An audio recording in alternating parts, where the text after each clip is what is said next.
Mexico has just handed over 26 of the most dangerous cartel leaders to the United States, a move that's shaking up the drug war and stirring controversy on both sides of the border. But what led to this historic deal, and what does it mean for the future of US-Mexico relations? Stay tuned, because today we're breaking it all down. Hey everyone, welcome back to the channel.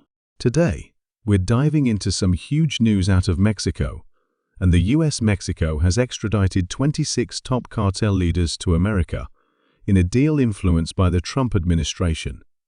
This is a major development in the ongoing fight against drug cartels and has big implications for both countries.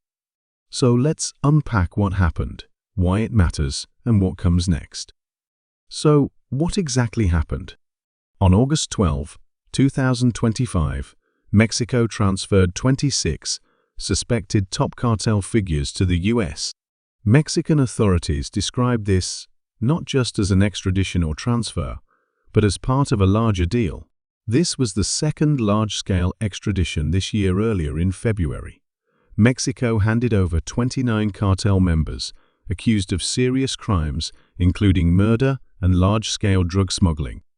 These extraditions happened after the US gave guarantees that the death penalty would not be applied to these suspects, which allowed Mexico to cooperate.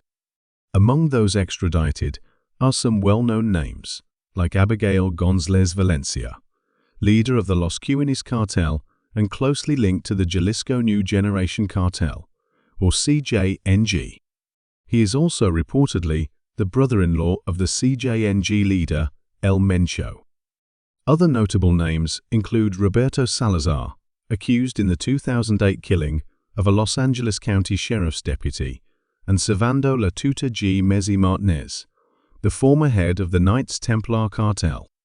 Several other cartel members from groups like Sinaloa, CJNG, and Los Zetas were also part of this transfer. Why did this transfer happen? It's rooted in rising tensions and strategic diplomacy between the two countries. The Trump administration had threatened heavy tariffs on Mexico, putting significant political and economic pressure on the country. Mexico wanted to avoid. The US had also declared several Mexican cartels as foreign terrorist organizations and reportedly prepared for military actions against them.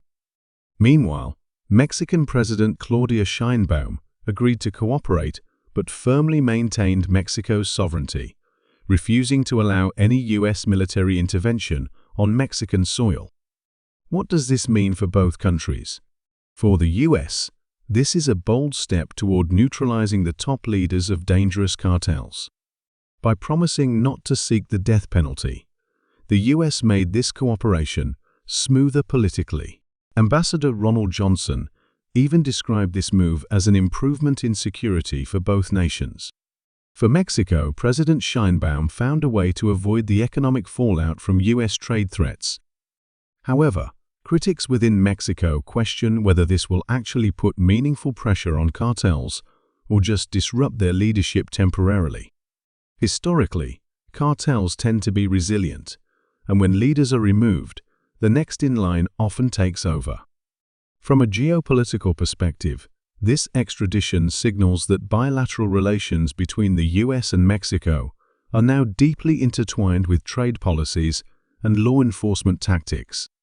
But many experts argue that long-term success requires addressing root causes like poverty, corruption, and institutional reform issues that can't be solved by arrests alone.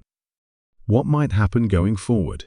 Removing top cartel leaders physically may disorient their operations, but the networks remain.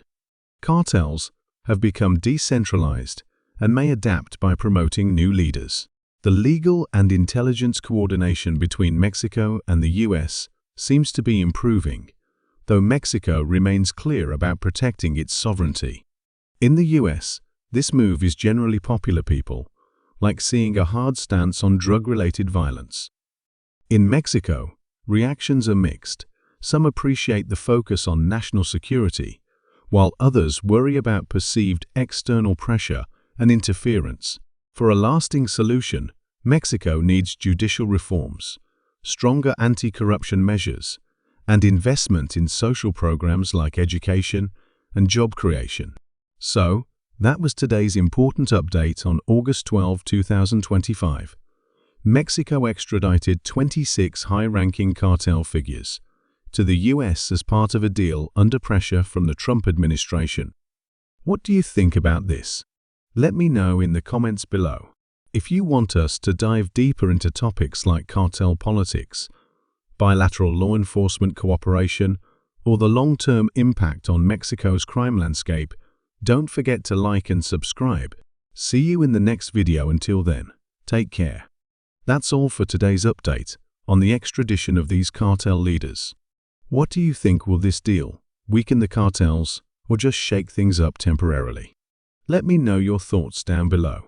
If you found this video helpful, please like, subscribe, and hit the notification bell so you don't miss our future deep dives on US-Mexico politics and security issues.